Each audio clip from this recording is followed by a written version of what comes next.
une lettre co-signée par les présidents de toutes les intercommunalités des Alpes-Maritimes interpelle le Premier ministre pour demander à l'État de cesser de réquisitionner les équipements.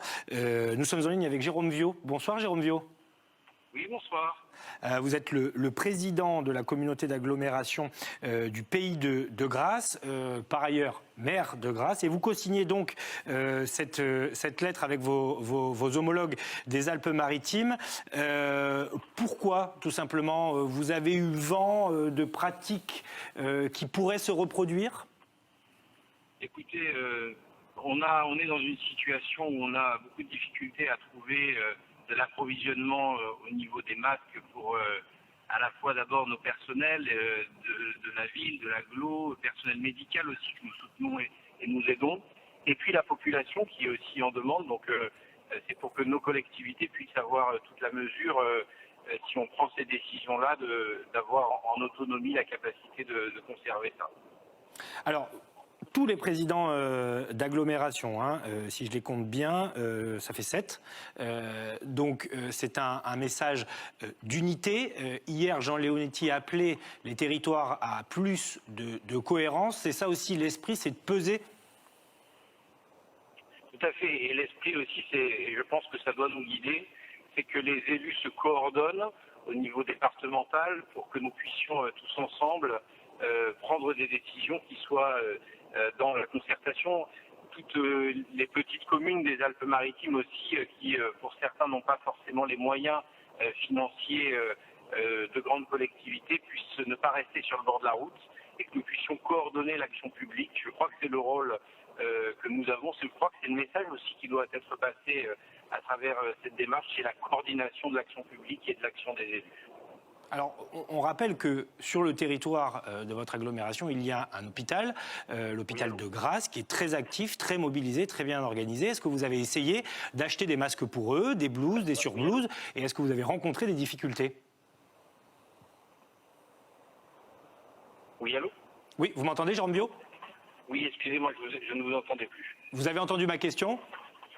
Malheureusement pas. Alors, je parlais de l'hôpital de Grasse. Est-ce que vous avez essayé d'acheter avec eux des masques, des surblouses et rencontrer donc des difficultés ? Alors tout à fait. En tant que président de l'hôpital de Grasse, on a mené un certain nombre d'actions. La première, c'est de travailler pour de l'approvisionnement au niveau du gel hydroalcoolique, et je dois remercier à la fois l'ensemble des industriels du Pays de Grasse qui se sont unis pour fabriquer, produire du gel hydroalcoolique pour le monde hospitalier, pour le monde de la santé. Et je remercie aussi Madame la sous-préfète qui a beaucoup travaillé avec nous sur ce sujet. Nous avons travaillé à approvisionner des masques avec le président du département aussi. Hier encore, Charles Anginesi a approvisionné notre hôpital en masques. Et puis, nous avons une difficulté qui est persistante, pour laquelle aujourd'hui nous n'avons pas toutes les solutions. Ce sont des surblouses, où nous sommes en manque de surblouses dans nos hôpitaux. Jérôme Viaud, j'aimerais avoir votre avis sur un sujet qui est un peu annexe, mais qui a comme intersection commune la volonté d'indépendance des agglos, des mairies par rapport au pouvoir central. C'est la question des arrêtés municipaux. Le ministre de l'Intérieur, Christophe Castaner, sollicite les préfets pour demander aux maires qui seraient sur le point de prendre des arrêtés ou qui auraient pris des arrêtés municipaux pour rendre le port du masque obligatoire, de les faire revenir sur cette décision.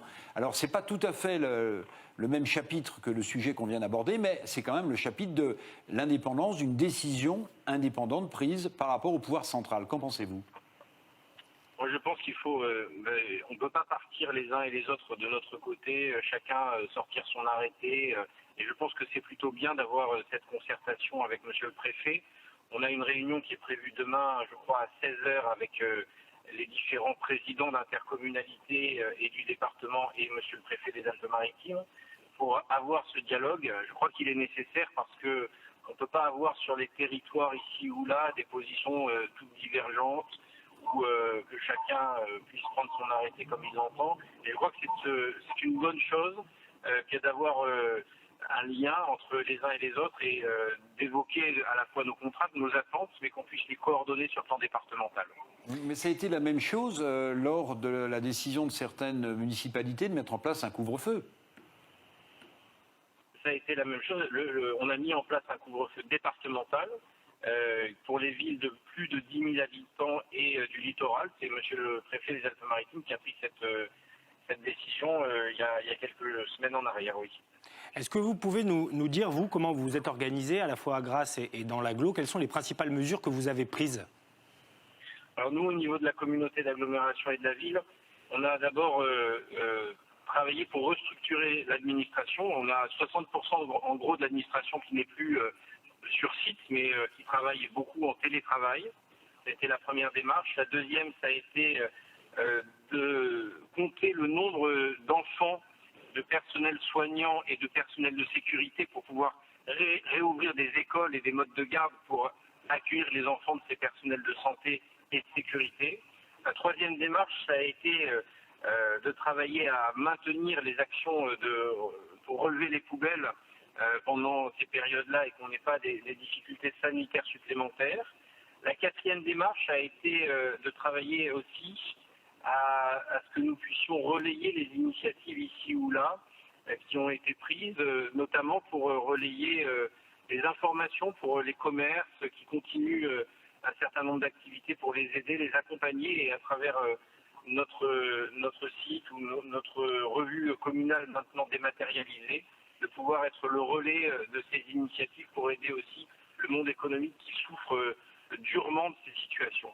Et puis, nous avons mené des démarches aussi en ouvrant notre centre sanitaire pour pouvoir fournir les infirmières, les professions de santé qui étaient dépourvues et qui manquent cruellement de matériel pour leur mettre à disposition ces gels hydroalcooliques fabriqués par l'industrie grassoise, des masques aussi, des gants, des charlottes et les blouses qui nous manquent, comme je le disais, où on n'a pas pu servir tous ceux qui en avaient besoin. Merci beaucoup, Jérôme Viaud, d'être intervenu ce soir. Passez une bonne soirée. Et merci de nous donner la parole. Merci. Avec plaisir.